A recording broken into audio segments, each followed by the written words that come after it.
gimana? Masih semangat ya belajarnya? Nah, sekarang kita akan lanjutkan tentang penerapan pewarisan sifat dalam pemuliaan makhluk hidup. Nah, kita lanjut ya. Pertama, kita bahas tentang pewarisan sifat dalam pemuliaan tanaman. Nah, di antara kalian, siapa yang rumahnya dekat dengan sawah? Pernah melihat orang menanam padi atau jagung? Kira-kira berapa lama umur dari padi atau jagung itu sampai bisa dipanen? Nah, kalau padi sekarang mungkin sekitar 3 bulan ya. Tetapi kalau zaman dulu, orang itu bertanam padi, dari masa menanam sampai panen itu membutuhkan waktu hampir 1 tahun. Nah, jadi kita harus bersyukur ya hidup di zaman yang lebih modern.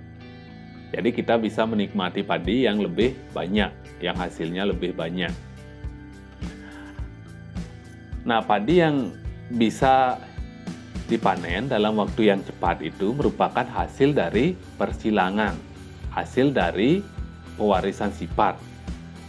Jadi sifat-sifat unggul dari padi itu disilang-silangkan sehingga muncullah benih atau bibit padi yang berkualitas unggul. Nah, benih yang bersifat unggul itu disebut dengan varietas hibrida. Jadi hibrida itu merupakan suatu jenis tanaman yang merupakan keturunan dari persilangan antara 2 atau lebih jenis tanaman yang memiliki ciri genetika yang berbeda.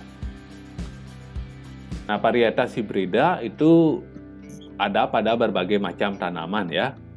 Yang sering kita lihat itu ada pada padi, juga ada pada jagung. Nah, ini jagungnya bisa berbiji sampai ke ujung-ujungnya. Ini jagung hibrida.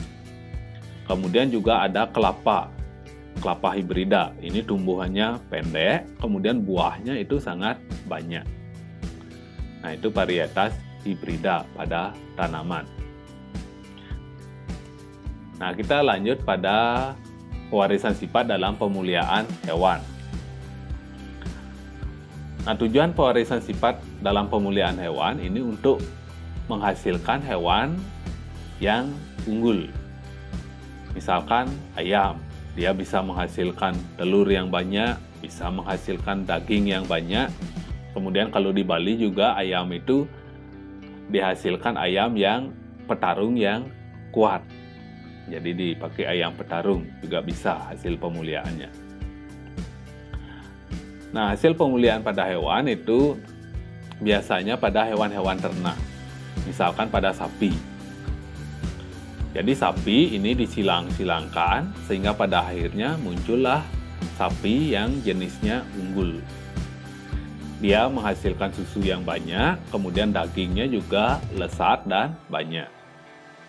Pada ayam juga seperti itu, disilang-silangkan sehingga menghasilkan ayam yang cepat, pertumbuhan dagingnya itu cepat dan banyak. Ada juga yang menyilangkan sehingga menghasilkan ayam dengan telur yang banyak. Telurnya besar dan juga banyak. Ada juga yang menyilangkan ayam itu sehingga menghasilkan ayam dengan kemampuan bertarung yang bagus. Kemudian pada babi juga. Jadi babi itu disilang-silangkan sehingga menghasilkan babi yang dagingnya itu banyak, kemudian dia umurnya juga cepat besar. Jadi pertumbuhannya cepat besar. Jadi teknologi pewarisan sifat ini sangat berperan dalam pertanian maupun peternakan, sehingga mampu menghasilkan bibit-bibit yang unggul, yang akan membantu kehidupan manusia. Nah, mungkin hanya itu yang bisa Pak sampaikan pada pertemuan kali ini ya. Nah, jika kalian ada pertanyaan, kalian boleh chat Bapak di WA atau di WA Group, bisa juga kita diskusikan. Nah, mungkin hanya itu yang bisa Pak sampaikan hari ini. Selamat siang ya, selamat belajar.